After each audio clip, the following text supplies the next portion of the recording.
Let's talk about how to optimize for search everywhere optimization. What we mean by search everywhere optimization is 10 years ago, maybe you're just optimizing for mostly Google. And Google, to be honest, a decade, maybe 15 years ago, Google had the best organic reach.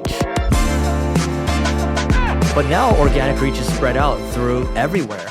We're talking about YouTube, which is the world's second largest search engine. Could be Amazon if we're talking about shopping, app store optimization, LLMs as well. So optimizing for LLM optimization, right? And so we should talk about maybe a couple of ways to optimize for search everywhere optimization. And a quick stat for you guys wondering why we really think this is important, other than it just being Eric and Neil's opinion. There's 45-ish billion searches, 45.1 to 46-ish billion searches a day. Google has 8.5 billion, so that makes up roughly 18%. Amazon has 3.5 billion a day. It's nowhere near the amount of Google, but when you get 3.5 billion searches a day on Amazon, those are people buying a product. Those are very valuable searches. Instagram has 6.5 billion a day. A lot of them may be looking for friends or content like a handbag. And if you're Louis Vuitton, you would want to show up there. The searches may not be as valuable as, let's say, Google, but nonetheless, they still have a lot of demand. Even like Eric mentioned, the App Store, the Apple App Store gets roughly 500 million daily searches for apps. That's a ridiculous amount. So if you're not optimizing for all these platforms, you're missing out. And although Google is known as the search engine, it doesn't control majority of the market. It's at 18%. And even though Google's growing in popularity, its percentage of ownership of the market has been decreasing, which means there's more opportunity for you elsewhere, including places like ChatGPT, which is getting around 1 billion searches a day. Yeah. And so we'll just give you practical high level because we can't tell you how to optimize for every single thing in this one podcast. Maybe we'll try to go down the line later. But if you think about, okay, how do I start optimizing for search everywhere optimization? One, marketing on 101, where are your people hanging out? You can't try to, if your people aren't hanging out on the App Store and you're selling, D2C, probably shouldn't optimize for the App Store, right? You have to get a inventory of where your people are hanging out and then prioritize it that way. And what I would do, Neil was just talking about the numbers behind people searching, is in marketing, there's a framework called ICE, which is impact, confidence, and ease. And what you do here is, let's say you score each one 1 through 10. So I think the impact of this test is going to be 10 out of 10, which is like high impact. How confident am I with this channel? Maybe 10 out of 10, right? And an ease also 10 out of 10. So that's a 30 out of 30, which is great.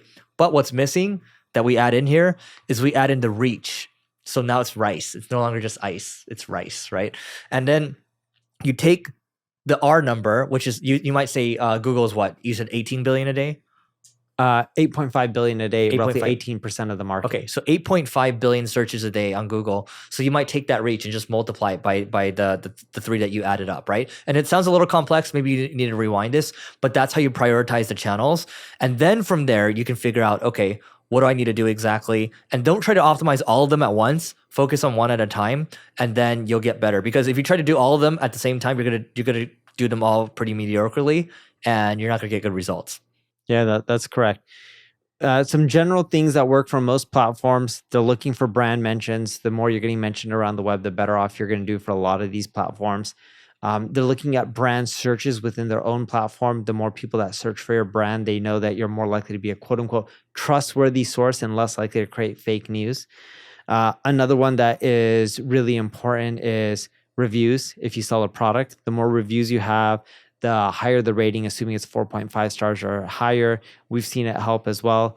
Links help. A lot of these are SEO signals as well.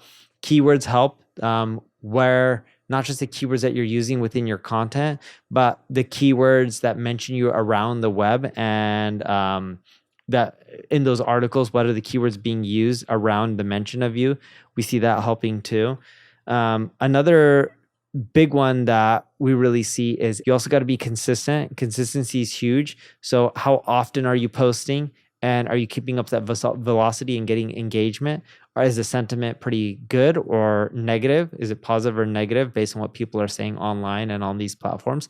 All these things can really determine how well you're going to end up ranking on many of these platforms. All right, so I wanted to take a moment to tell you about my podcast co-host Neil's agency called NP Digital. And they work with a whole host of global companies or a global organization. Also, Neil has SEO tools such as 𝗔𝗕𝗢𝗪 and Answer to Public. All you have to do is go to npdigital.com to learn more, and we'll see you on the other side. Yeah.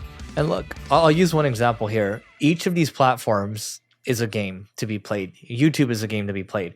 If you want YouTube to work out well, you also have to understand that the game changes quite a bit. The meta changes, right? It's the most optimal way of playing. And so the meta is, okay, how good is your thumbnail? How good is your title? How good is your first 30-second retention? And how good are you at keeping open loops to keep people hooked? Now, Neil and I wouldn't say we're the best at doing that stuff, but you have to be aware of that. Also understanding that formats come and go too. Right now, vlogs are in vogue again. They weren't in vogue maybe 2 years ago. Like they were cool and then they went out of vogue, right? So just understand that each one there's a game to play. And sometimes you can't try to be good at everything. It's worth actually hiring consultants to learn from them. Maybe you pay them for an hour of their time, or maybe for a month or so you pay them and learn their processes. And then from there, maybe you move on. So, all right. So that is it for today, guys. Go to marketingschool.io/agency to learn more about the Agency Owners Association. And that's the group where you're going to see our churn numbers get even better. Goodbye.